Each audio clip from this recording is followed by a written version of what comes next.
हरिः ओम्। श्रीमद् वाल्मीकि रामायणे सुंदरकांडे द्वितीयः सर्गः। लंकापुरी का वर्णन, उसमें प्रवेश करने के विषय में हनुमान जी का विचार, उनका लघु रूप से पुरी में प्रवेश तथा चंद्रोदय का वर्णन। ससागरमनादृश्यमतिक्रम्य महाबलः त्रिकूटस्य तटे लंकां स्थितः स्वस्थो ददर्शः।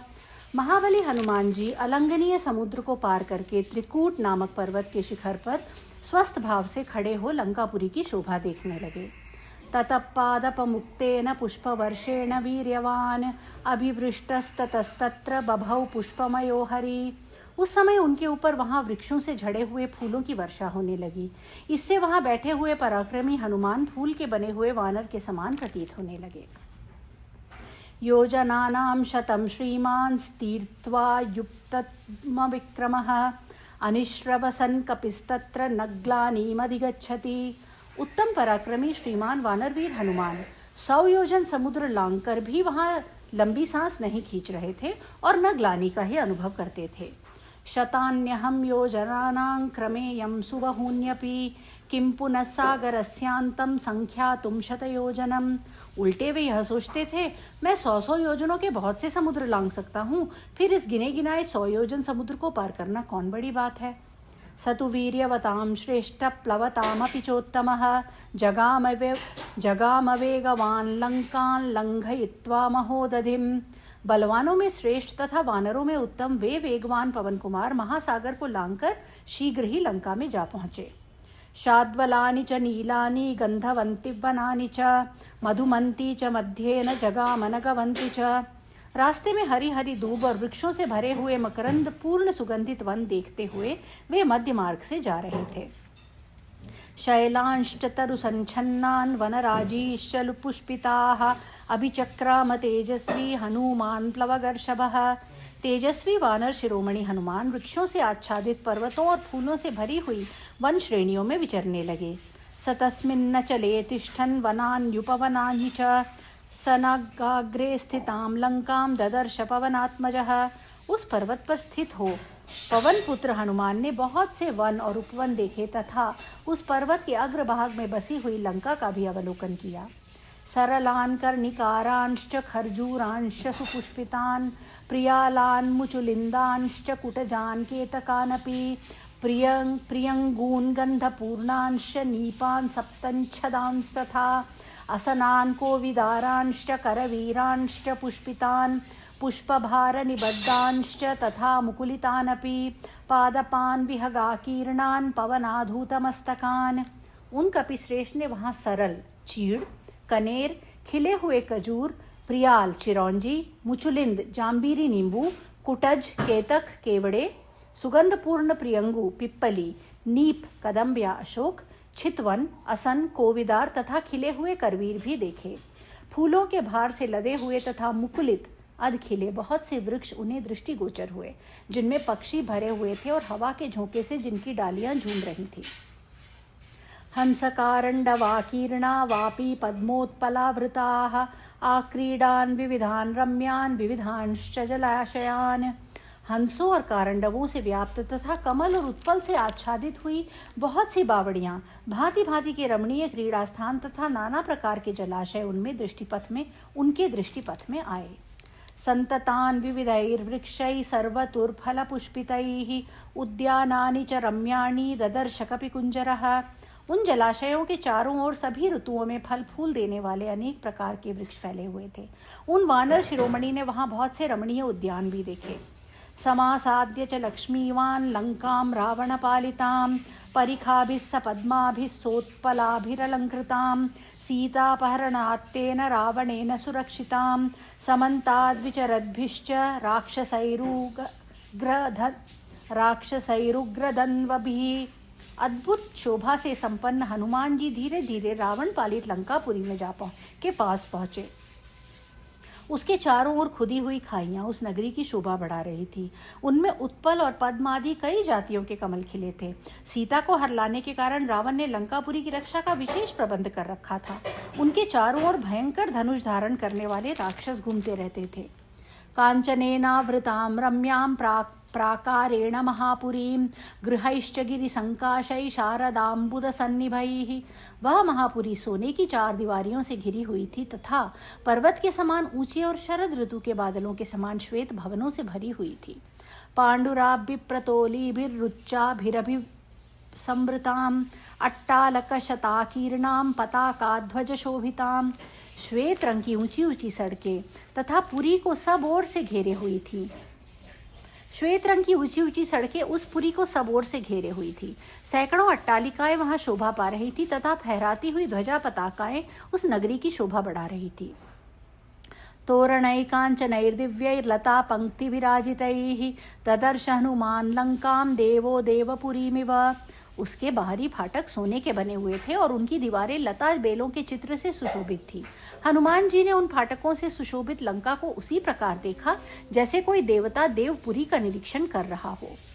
गिरिमूर्ध्निसितां लंकां पाण्डुरैर्भवनैः शुभैः ददर्श स कपिश्रीमान् पुरीमाकाशगामिव।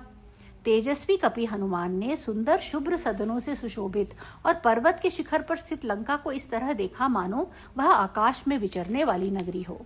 पालितां राक्षसेन्द्रेण निर्मितां विश्वकर्मणा प्लवमानामिवाकाशे ददर्श हनुमान् कपिः। कपिवर हनुमान ने विश्वकर्मा द्वारा निर्मित तथा राक्षस राज रावण द्वारा सुरक्षित उस पुरी को आकाश में तैरती सी देखा। वप्रप्राकार जघनां विपुलां भुवनाम्बरां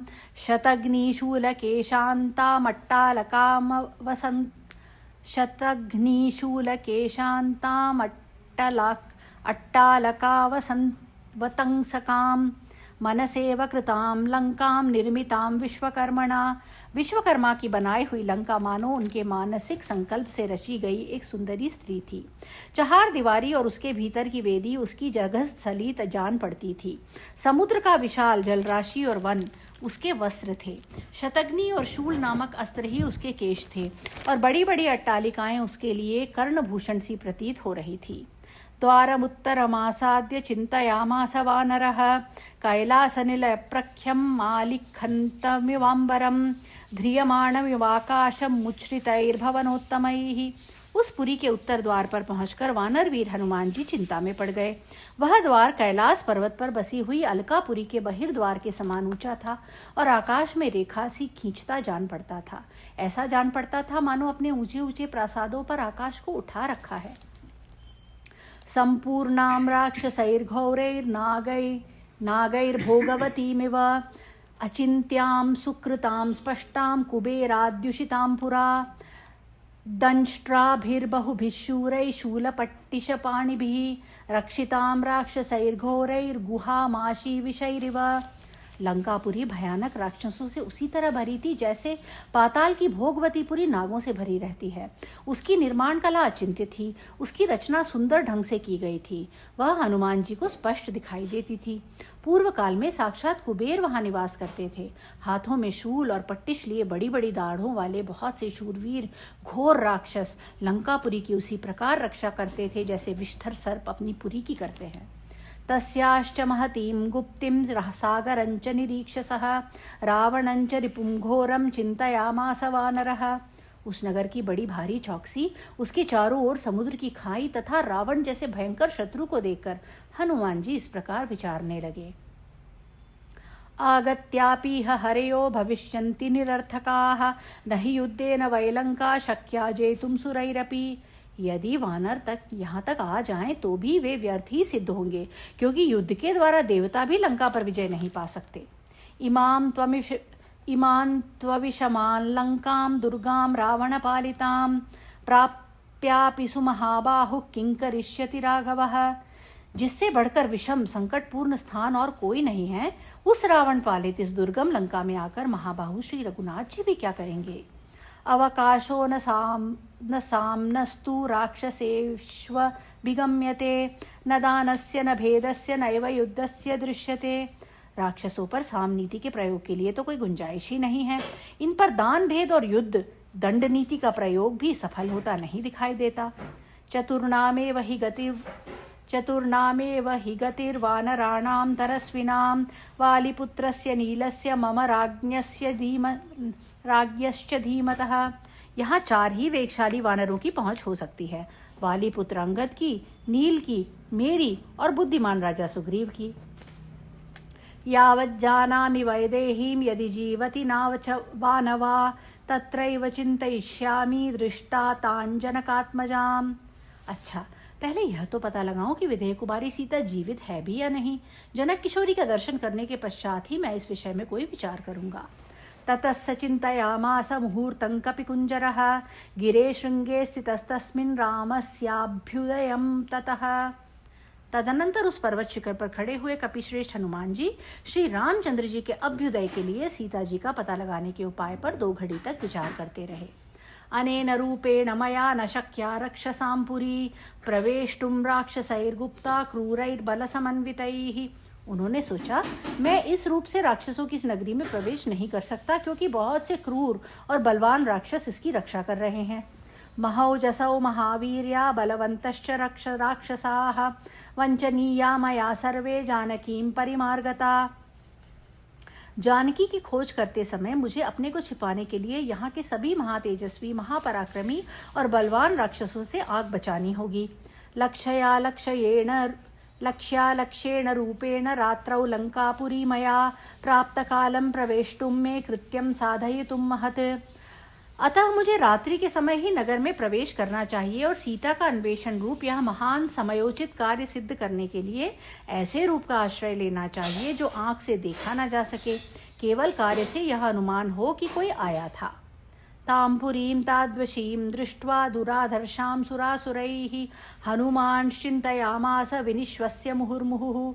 देवताओं और असुरों के लिए भी दुर्जय वैसी लंकापुरी को देखकर हनुमान जी बारंबार लंबी सांस खींचते हुए यूं विचार करने लगे। केनोपायेन पश्येयं मैथिलीं जनकात्मजाम् अद्वष्टो राक्षसेन्द्रेण रावणेन दुरात्मना।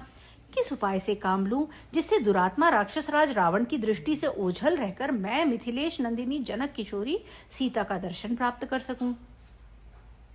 न विनश्येत् कथं कार्यं रामस्य विदितात्मनः एकामेकस्तु पश्येयं रहिते जनकात्मजाम्। किस रीति से कार्य किया जाए जिससे जग विख्यात श्री रामचंद्र जी का काम भी न बिगड़े और मैं एकांत में अकेली जानकी जी से भेंट भी कर लूं। भूताश्चार्था विनश्यन्ति देशकाल विरोधिताः विक्लवं दूतमासाद्य तमः सूर्योदये यथा। कई बार कातर अथवा अविवेक पूर्ण कार्य करने वाले दूत के हाथ में पड़कर देश और काल के विपरीत व्यवहार होने के कारण बने बनाए काम भी उसी तरह बिगड़ जाते हैं जैसे सूर्योदय होने पर अंधकार नष्ट हो जाता है। अर्थानर्थांतरे बुद्धिं निश्चिन्चापि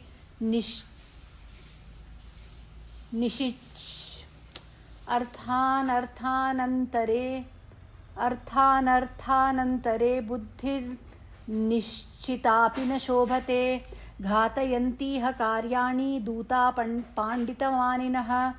राजा और मंत्रियों के द्वारा निश्चित किया हुआ कर्तव्य अकर्तव्य विषयक विचार भी किसी अविवेकी दूत का आश्रय लेने से शोभा नहीं पाता है। अपने को पंडित मानने वाले अविवेकी दूत सारा काम ही चौपट कर देते हैं। न विनश्येत् कथं कार्यं वैक्लव्यं न कथं भवेत् लंघनं च समुद्रस्य कथं नून भवेद् वृथा।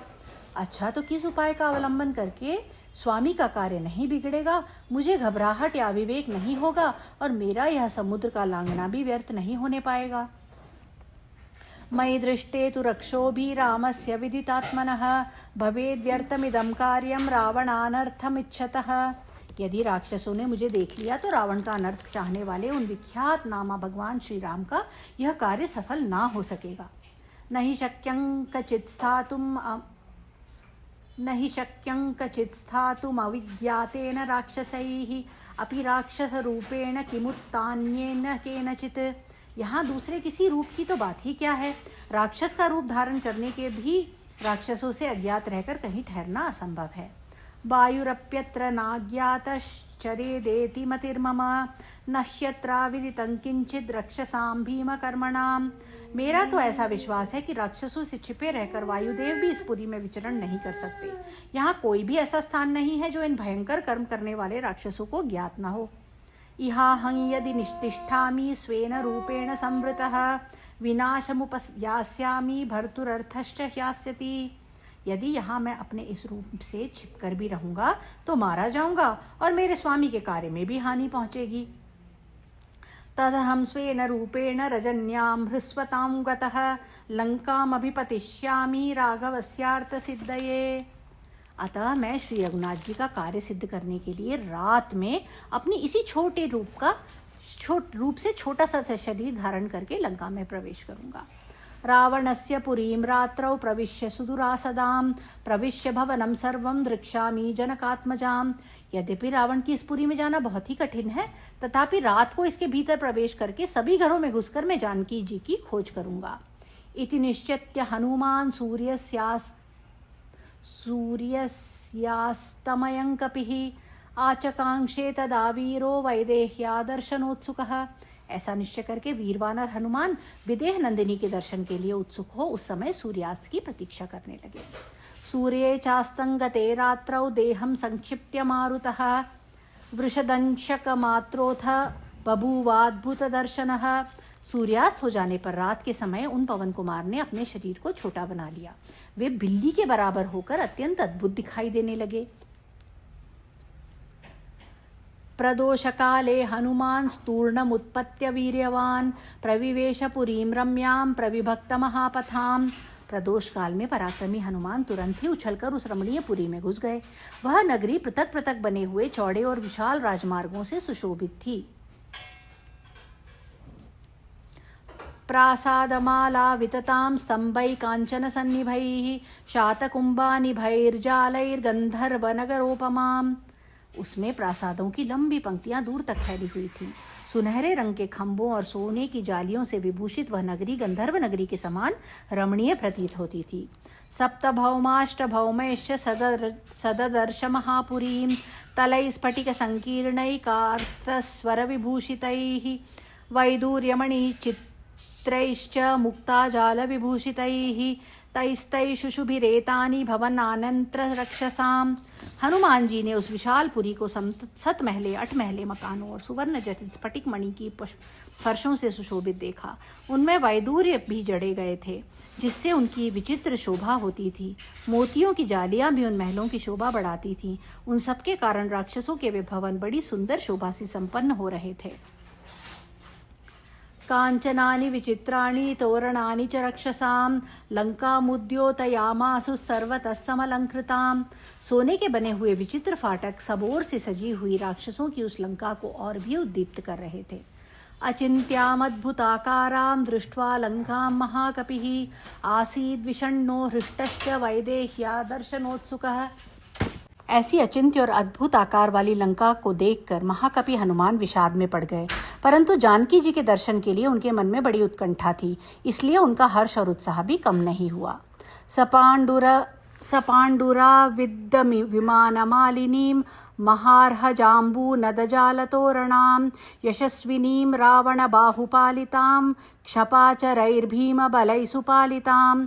परस्पर सटे हुए श्वेत वर्ण के 7 मंजिले महलों की पंक्तियां लंकापुरी की शोभा बढ़ा रही थी। बहुमूल्य जाम्बूनद नामक सुवर्ण की जालियों और वंदनवारों से वहां के घरों को सजाया गया था।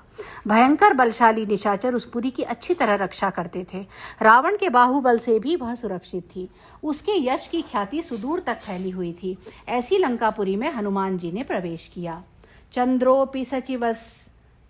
चंद्रोपि सचिव्यमिवास्य कुर्वैं तारागणैर्मध्यगतो विराजन् ज्योत्स्नावितानेन वितत्य लोकानुत्तिष्ठतेनेकसहस्र रश्मिः। उस समय तारागणों के साथ उनके बीच में विराजमान अनेक सहस्र किरणों वाले चंद्रदेव भी हनुमान जी की सहायता सी करते हुए समस्त लोकों पर अपनी चांदनी का चंदोबासा तानकर उदित हो गए।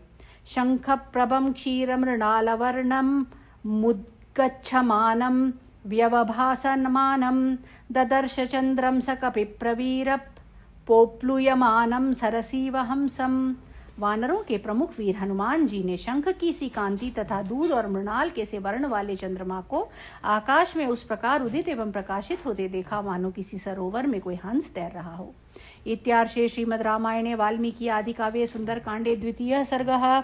इस प्रकार श्री वाल्मीकि निर्मित आर्ष रामायण आदि काव्य के सुंदरकांड में दूसरा सर्ग पूरा हुआ। हरि ओम।